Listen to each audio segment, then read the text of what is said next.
has been pushing all these banks to make too many loans for the people, so that if people have money in their hands, they would come around and spend.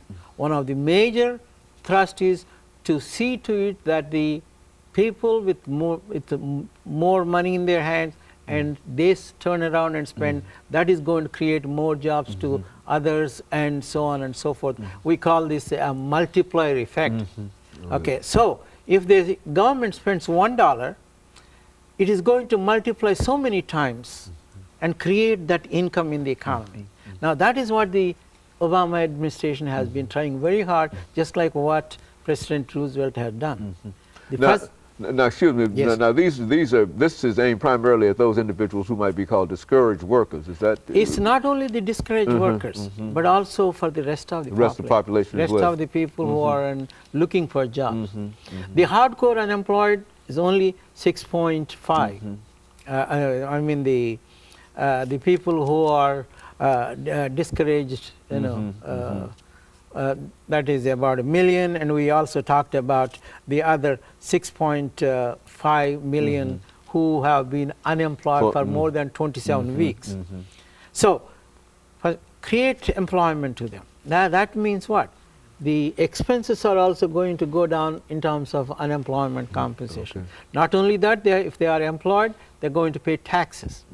So the idea there is to cut down not only the deficit, the national debt, and at the same time create more jobs and more income, and it's going to multiply so many more times, so that more people are going to be employed and hopefully to reach that full employment level.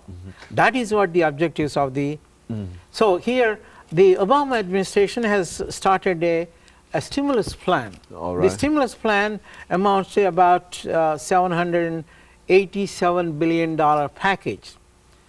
In addition to that, they have passed a piece of legislation with $940 billion for 10 years, the health care plan, to help improve the health conditions of the nation, especially the poor people.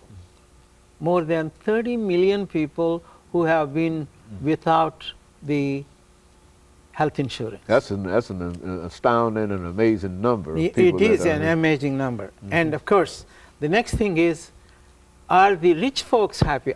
Is the Wall Street people, are they happy?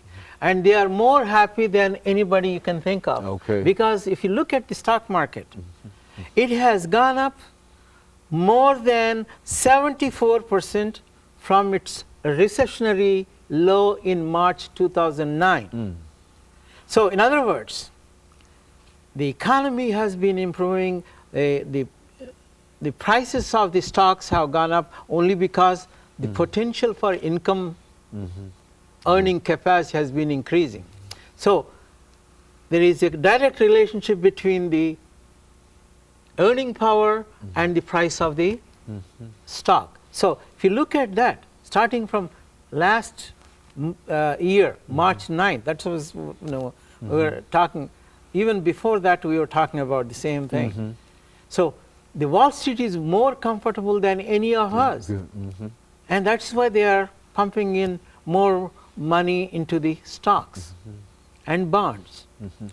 And don't forget, the interest rates are at its lowest point.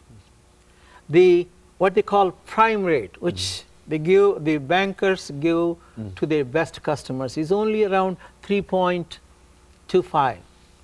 So what you are looking at is the different segments of the economy in which you would see a very, very positive economic growth. Okay, and of course, Dr. Paruchuri, we're getting ready for the last minute of the show, but when you say overall, and I think that what you said has simply indicated that there's been a tremendous upturn in reference to the economy, and by revisiting this, that we can find that there are a lot of positive things that come out of it that probably would not have been positives had not this plan been put into operation. Would you say that that might be? Yes, it is, and we must also give credit to Secretary Paulson. Very good. And of course, let me encourage our audience to tune in again next week for another informative edition of Comments. Thank you and